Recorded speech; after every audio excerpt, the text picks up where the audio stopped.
கேரளாவிலிருந்து வந்த 18 மந்திரவாதிகள், 18 படி கருப்பு உண்மை சம்பவம். கள்ளழகர் காப்பாற்றப்பட்டார்.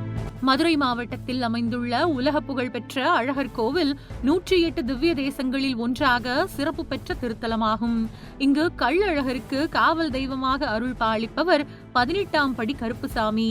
இவரது சந்நிதி கோவிலின் ராஜகோபுரத்தில் உள்ள மூடப்பட்ட கதவுகளிலேயே அமைந்திருப்பது மிகவும் வித்தியாசமான அம்சமாகும். ஆண்டுதோறும் ஆடி பௌர்ணமி நாளில் இந்த கதவுகள் வெறும் 5 நிமிடங்கள் மட்டுமே திறக்கப்பட்டு 18 படிகளுக்கு சிறப்பு தீபாராதனை நடைபெறுகிறது. இந்த அரிய நிகழ்வை காண தமிழகம் மட்டுமின்றி உலகின் பல பகுதிகளிலிருந்தும் ஆயிரக்கணக்கான பக்தர்கள் அழகர் கோவிலுக்கு வருகை தருகின்றனர். இந்த வழிபாட்டிற்கு பின்னால் ஒரு சுவாரஸ்யமான புராண வரலாறும் உள்ளது. பல நூற்றாண்டுகளுக்கு முன்பு கள்ளழகரின் அழகிலும் அவர் அணிந்திருந்த ஆபரணங்களிலும் மயங்கிய கேரள மன்னன் 18 மந்திரவாதிகளை அவரை கடத்த அனுப்பியதாக கூறப்படுகிறது. அவர்களுடன் காவலாக கருப்புசாமியும் வந்தார். ஆனால் கள்ளழகரின் அருளால் கருப்புசாமி அவரின் தீவிர பக்தராக மாறினார். இறைவனின் எச்சரிக்கையின்படி கோவில் பட்டர் மந்திரவாதிகளை அடையாளம் காண தந்திரம் செய்தார்.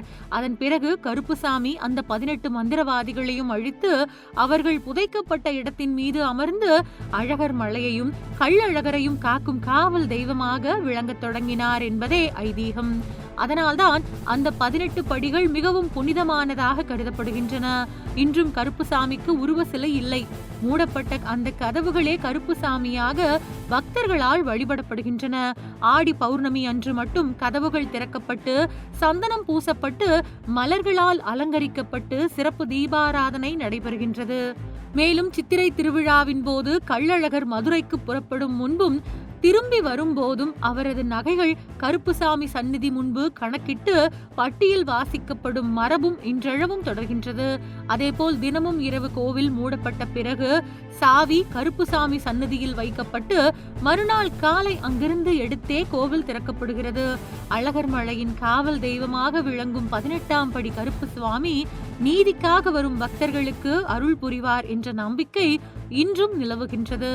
ஆண்டுக்கு ஒரு முறை சில நிமிடங்கள் மட்டுமே திறக்கப்படும் அந்த மர்ம கதவுகள் அழகர் கோவிலின் மிகப்பெரிய ஆன்மீக அதிசயங்களில் ஒன்றாக பக்தர்களை தொடர்ந்து ஈர்த்து வருகின்றது.